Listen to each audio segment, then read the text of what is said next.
Hello, everybody. Welcome back to the show, Science Facts and Fallacies, episode 206. My name is Cameron English. I am your host, as always. Almost as always, I was on vacation last week, so Kevin steered the ship all on his own. He did a terrific job, and we had a great guest host as well, Kevin. So thank you to both of you for holding it down. I really enjoyed the episode, but I'm also glad to be back. I missed your face. How's it going? Yeah, it's nice that you're back too. And it's a rainy day at Folta and hope you can deal with the sound of animals and rain in the background here. But I still got a house full of folks here, and I don't really have my office anymore. So we'll return to the normal office as soon as I can get some of them back to Ukraine. So working on it. I love that you call it Folta. I think that's just the perfect name for it. I also think that the animal sounds really enhance the show. So it just adds something. Yeah, adds a little color to it. But in any case, we've got 3 stories to talk about as always. Some interesting stuff that we don't normally get to, Kevin. So let's dive into to our topics for the day. So first up, $10,000 for a bottle of perfume made from 8,000 flowers. Synthetic biology makes royal fragrances available at a fraction of that price. Next up, fashionable organic fantasies. Global elite at Davos endorses failed farming policies amid a global food crisis. And finally, do sleeping pills hasten dementia? A new terrible study says maybe. We say, we don't know. So we'll get into that in a minute, Kevin. But first up, let's talk about synthetic biology. First off, what is that so people understand? What's synthetic biology, or what's the noise in the background? I think everyone understood the noise, but okay, so that's a black copper Moran. It's a kind of chicken. He's a good dude. He's usually pretty crabby. He doesn't like anybody, but he likes me. Okay, I bring him things. All right. So synthetic biology is this idea that we can use biological systems to create products from engineering in pathways essentially being able to create or take pathways from one place, like a plant or a fungus or a human, and then place them into a different context, like bacteria. And maybe the best example of synthetic biology might be the bacteria that were made to create human insulin back in the 1970s. So synthetic biology is an old concept, but only recently branded. And when we think about this now, we're looking at the ways in which synthetic biology has been used to create a plethora of products that are available for human use. And this article is Synthetic Biology Companies Bringing Royal Fragrances to the Masses by John Cumbers in its original form on Forbes. And the idea is that perfumes are an extravagance. And mostly because the compounds within them are rare. And that's what I loved about this particular article. It was discussed that it took over 250,000 individual petals to produce 5 milliliters of rose oil. So massive amounts of front-end stuff to create a little dribble of things that someone could spend a lot of money on. Probably the best one, which came from this article, is the cruelty-free musk. Did you see this part? Yeah. What's it about, though, in case someone didn't read the story? Cruelty-free musk sounds like a great idea, and I always thought, well, what is cruelty musk? and this is a scent used in very expensive perfumes that is taken from the foreskin of the musk ox. So wow. It's a gland from the musk deer. So a gland that is in the prepuce of the musk deer that's used for high-end perfume. And I don't know if they harvest this thing and then turn the deer back loose. I don't know if this is like a bad circumcision thing that they do on deer. I don't know. I don't want to know. The beauty of this is that they were able to figure out what genes are happening inside the penis of a musk deer, and then add those genes to yeast, and now have the yeast make the smell of a musk deer penis, and which is fantastic. And now they can bottle it and sell it to people for a lot of money. You can go to Neiman Marcus and buy. This is what just blows me away about this is how did we get to this? You had to imagine that somewhere somebody. How did they figure out that this stuff smelled good? For one, I was going to ask you, how did they do that? Did some guy get drunk one day and wander out into the woods and a little dab of the muskox penis behind my ears, and drives the ladies wild. It was what it boils down to is things like this, or the essences from the gland of the civet. From the anal gland of the civet. These are, I'm not kidding here, these have these really offensive odors that are really awful, that when complexed with other odors, are when they're taken up by the olfaction and stimulate the olfactory system, they're interpreted by the brain to be positive or negative. And somehow priming these collections of odors with these really offensive ones seems to make the bad ones better, or the good ones better, and the bad ones not as bad. And so it's something weird that happens in the psychopharmacology of the brain, and I don't understand it. All I know is that it seems good that we can do this now in yeast rather than going out and hunting for Chanel number 2, pulling things out of the anal glands of rats and civets and deer and things. So anyway, synthetic biology is doing this now. There's a company that's involved in this heavily. The company is actually doing very well because of the fact that they can produce these rare compounds. And the compound is Sensogen. They're a flavor and fragrance company, and they're really coming up with new compounds to meet consumer demands. It's really cool stuff. And I want to talk more about the perfume aspect of it, but more broadly, this has really useful applications, because I know for vanilla and some of the other food ingredients that people really enjoy, it's intensive to produce those. And there are some pretty serious environmental consequences in some of those cases. So with this, potentially you can produce the enzyme or whatever ingredient you're after without planting a bunch of whatever crop you need. Is that right? Can you talk about that a little? No, that's true. Vanilla is remarkably challenging to grow.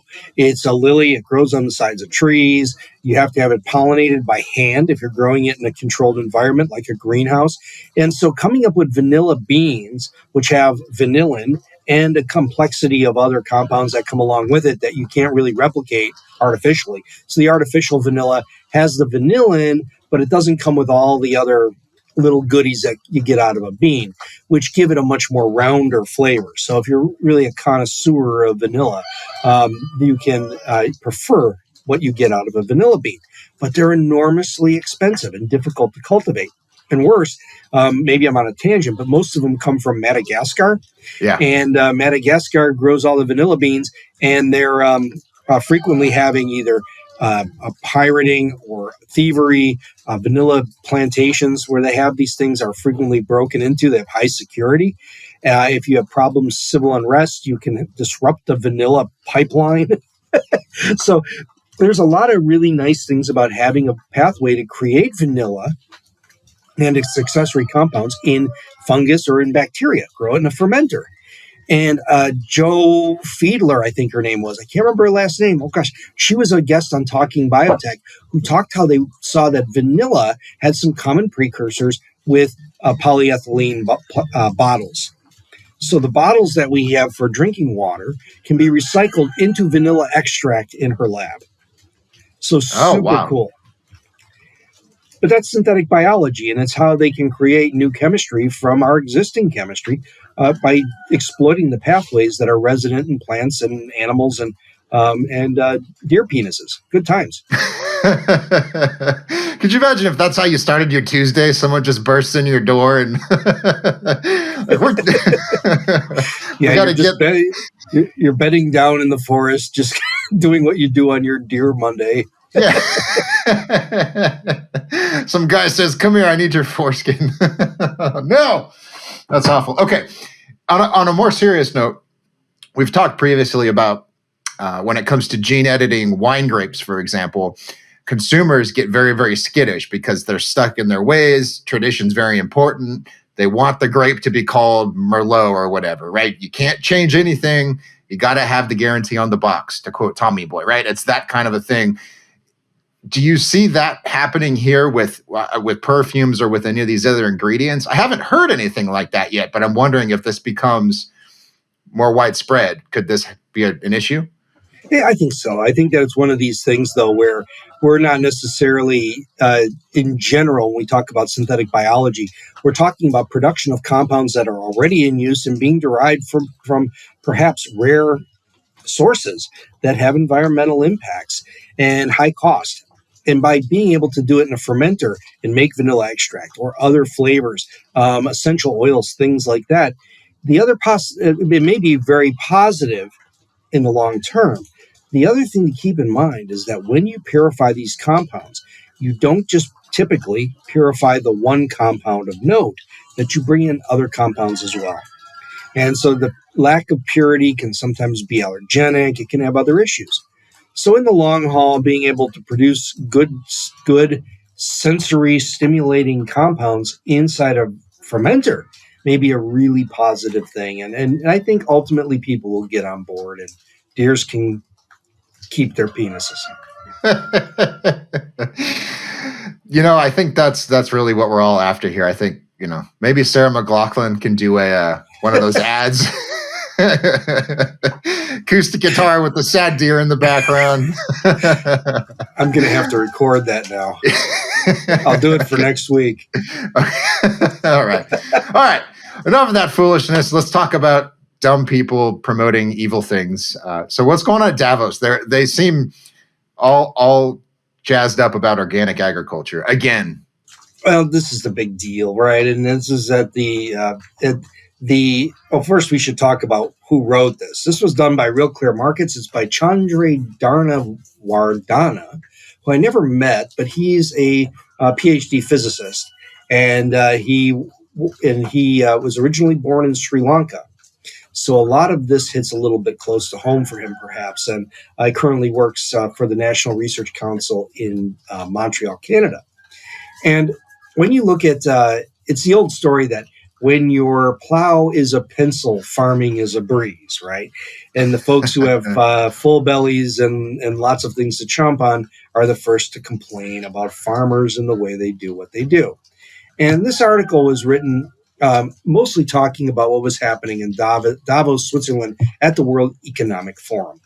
And really talked about how this is a very high-priced luxury environment, caviar and champagne, flying in on jets with plenty of fossil fuel being burned to be able to go talk about fossil fuels.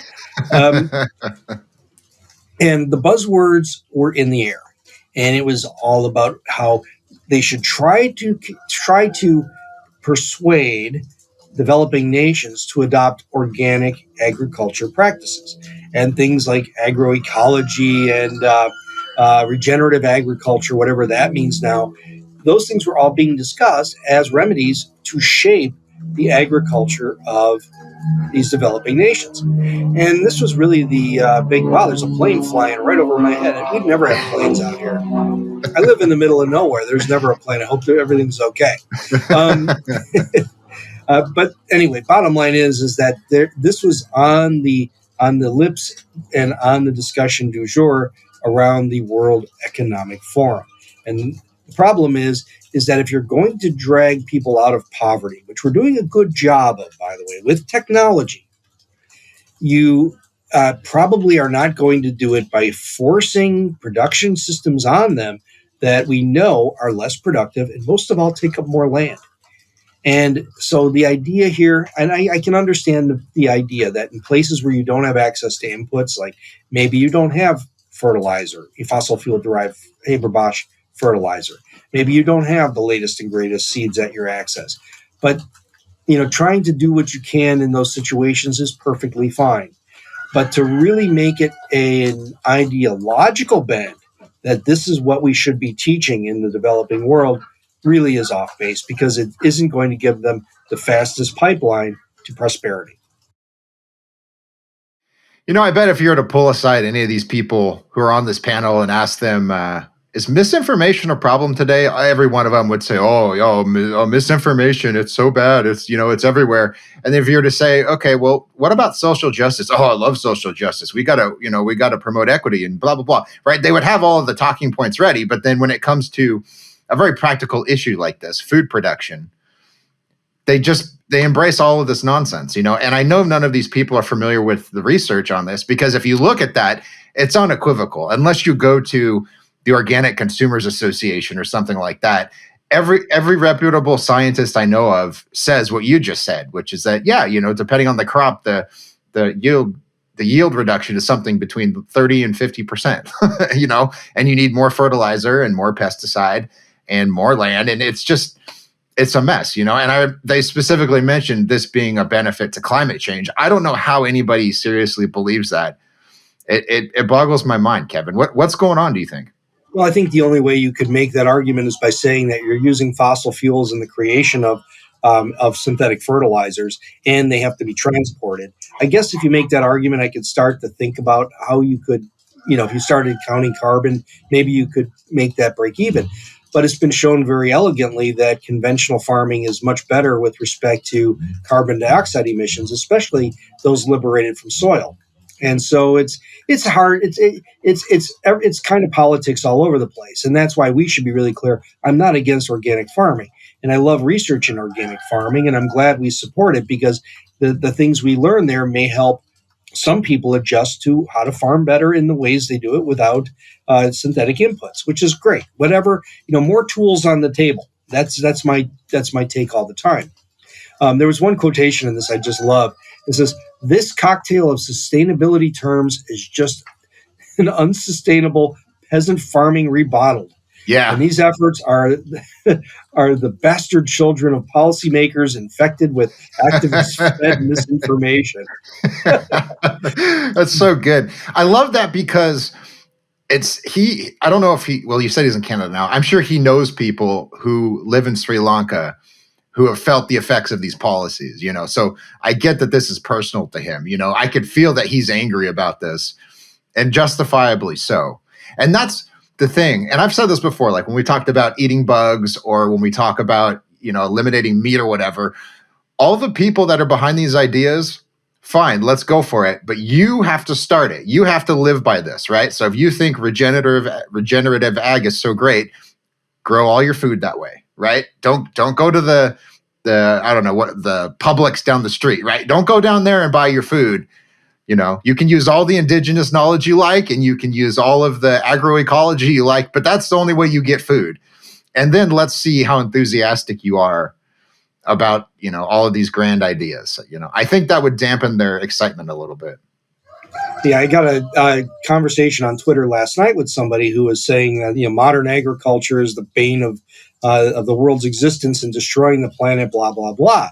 And she sent me a link to something that she said was like open agriculture or whatever.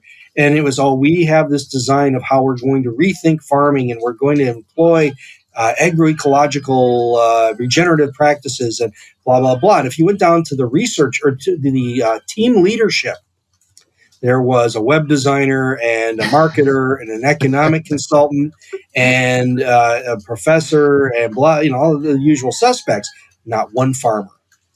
And as somebody who this morning was up at the crack of dawn, grafting plants and spraying to protect from fire blight, I kind of resent that a little bit, because as stated before, it's easy to farm when your the plow is a pencil. And so this is really where it's at, and it was sad to see that that kind of article gaining traction and being influential with some people. But that's where this is. Nobody know. The farther we get away from farming, the easier it is to criticize it. And I think it's important for us to really kind of get a handle on that, and the national and international level especially. Yeah. Tangentially related point. I saw you interacting with Dr. Mark Hyman on Twitter the other day. And Dr. Hyman was talking about, food you can find in nature, like apples, these are great for you. But food like substances that you find in the store, like donuts, these are not good for you. And you chimed in as a plant breeder and a scientist and a farmer, and you're like, funny Yeah. story, Mark. Let me tell you where those apples come from, right? Yeah, you won't find a honey crisp out in the forest. This is a crazy distillation of thousands of years of domestication and genetic change instilled by humans, not by nature. Absolutely. Yeah. Mother Nature, as we've said before, is a giant bitch. Who wants you dead? Yeah. Yeah. Cancer, infectious bacteria, earthquakes. You know what I mean? Yeah. Like Yeah. it's modern science and technology that saves your life, and we should be grateful for that. I don't know. These people drive me nuts, Kevin. Anyways, sleeping pills and dementia. What's up with the study?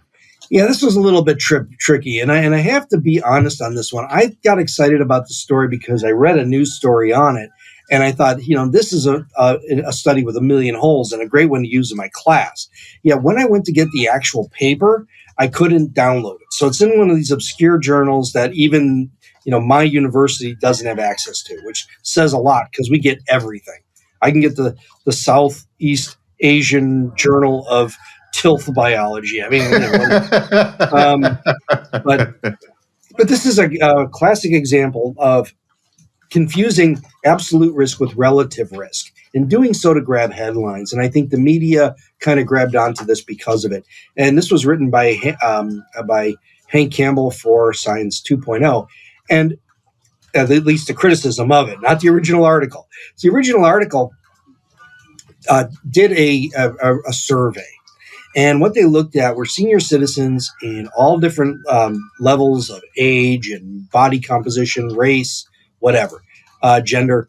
And they compared frequency of sleeping pill use against the development of dementia. And they did a lot of corrections and looked for different ways to compare this. But their bottom line was that if you are white and a power user of sleeping meds, you're more likely to develop dementia than if you're black. Or if you're black and you're wealthy, how you are also have less likelihood of dementia. And the problem is with this kind of study is the plethora of compounding variables. The number one being that if you are in the black community, and I always say black rather than African American because not every person of African origin, of African descent, is in the United States, right? You have African Canadians and African South Americans of African descent. And they tend to get Alzheimer's, which is the leading cause of dementia, at a higher rate than whites. So they're already predisposed. And there's all kinds of other confounding variables that you look at in this that are just crazy. That they say sleeping pills as a general category, not that there's 10 different kinds of sleeping medications. And some of them have actually been shown to have protective effects in past publications. So if there really was a relationship between the chemistry of the pill itself and dementia, that would stick out like a sore thumb, but only if you looked at discrete medications, not at the broad set of sleeping pills. So what at best would say that if you're having trouble sleeping, maybe it could be an association with the onset of dementia. But even those data were really, really soft in this study. Now, did they actually break it down by the medication that people were taking? Because to give credit, Yahoo News of all outlets ran a pretty good story about this, and so did Medical News Today. They were pretty good about documenting the limitations of the paper, which is rare. Most outlets either can't do that or won't do that. But in this Yahoo story, they point out that the range of drugs included antihistamines, supplements like melatonin, antidepressants, antipsychotics, benzodiazepines. So these are different classes of drugs. Some of them are very, very powerful. Some of them don't do very much except make you drowsy and alleviate your itchy, runny nose. So in other words, these drugs are taken in different doses. They have different mechanisms. So it seems, I don't know if they did this in the paper because, as you said, it was hard to get a hold of. But to just say sleeping medicine as a category might contribute to dementia, it seems a little broad, almost to the point of being useless. What do you think about that? Yeah, so it was a very weak it's a hypothesis lent itself to misinterpretation. Like you mentioned, melatonin and benzodiazepines in the same category. Diphenhydramine, which is used for allergy relief but causes drowsiness. All these things have remarkably different mechanisms of action, if they even work at all. And people tend to misuse melatonin. And so all of these things have really big ranges and no common mechanism of action. And so that kind of, if you're going to do a study on this and you're going to look at specific drugs to treat an indication like sleeplessness, now maybe we could start to look for realistic associations. But all this is saying is that people who have trouble sleeping or staying asleep are people who tend to develop dementia. And that wasn't even clear by the statistics. So in white populations more than black populations, and even that wasn't clearly delineated. So it's a study with lots of different holes in it. I suppose if I went back and looked at the journal, it probably is an excessively low impact journal, but still garnered a certain amount of traction in the news media. And so I probably, because it came out of UCSF and other California agencies that are really good at tweaking the press releases and getting some traction in the major media. Yeah. There were so many other things. Hank pointed out, for example, that there's probably people in the study who have dementia, but it's early onset, so they haven't been diagnosed with it. So they might be taking the sleeping meds to alleviate some of the symptoms, but they're not being classified as having dementia. So, right, this is just a classic example of some variable that you haven't properly controlled for. I always find it amusing, too, that when you're looking at populations who you suspect of having diseases that can cause memory loss, that you're like, hey, how many of this drug are you taking each week? Is it a lot? Is it a little bit? That's just in passing. They actually, and I did look this up, they had people come to the clinic with the prescription or whatever of the medicine they were taking. So they did verify that people were taking the drug, but you're asking them, I think they asked them over the length of the 15-year study or whatever it was, like 4 times. Like, how often do you take this? Is it like twice a month or 5 times a month?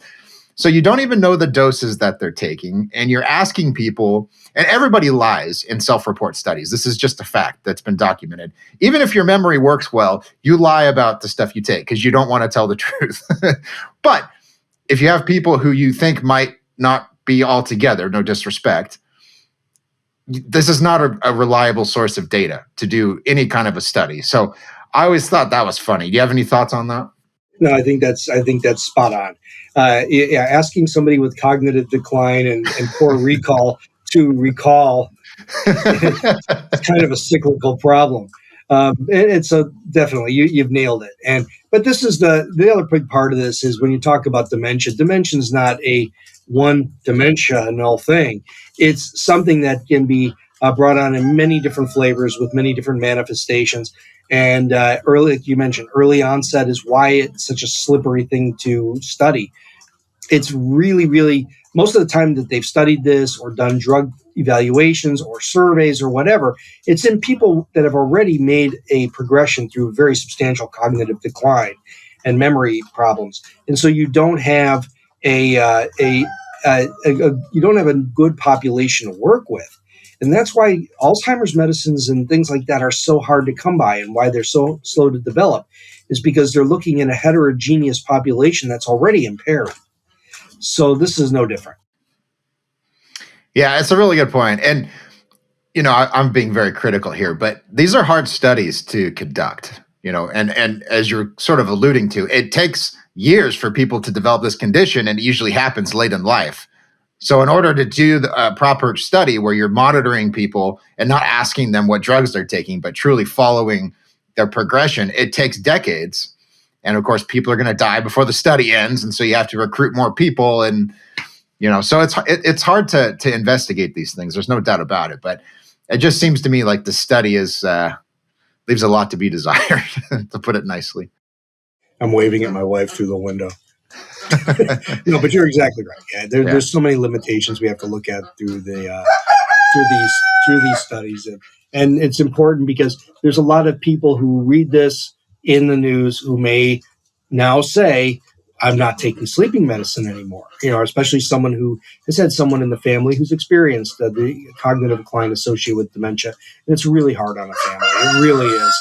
And in any kind of poorly interpreted core power study may significantly affect their decisions and the decisions of their family. So this is important that we point that out. So good stuff. Yeah, just a final thought. We're talking about like a little over 600 people total who developed dementia in this study. So it's a really small population, and you need to be aware of that. This is not a terribly large study. So anyways, we can call it a day. That's going to do it for 206. Thank you as always, Kevin. It's a pleasure. I hope you have a sort of restful weekend. I know you're always like, building houses and stuff. So I hope you get some amount of rest. Yeah, well, we should mention we usually record on a Friday, right? So that's why you're wishing me a happy weekend. Yes. Yeah, no, it's going to be busy. We got a tile job to finish. So I'm out here right now looking at my tile saw that's covered in a tarp so it doesn't get wet. And we're going to go ahead and hammer out finishing remodeling a bathroom this weekend and process some ducks. It's nothing like processing ducks on a Saturday. No, it's never a dull moment. But that's what we do. So we science all week and farm stuff all weekend. Good times. There you go. All right. Well, thank you as always to everybody for joining us. We'll be back next week for 207. You can follow us on social media at Kevin Folta on Twitter at ACSH.org for my writing, and follow Genetic Literacy. Genetic Literacy Project, They put this whole thing on for us. They're just at Genetic Literacy, all kinds of awesome topics, as you see here when we come and talk about the stories. So with that, we will see you next time.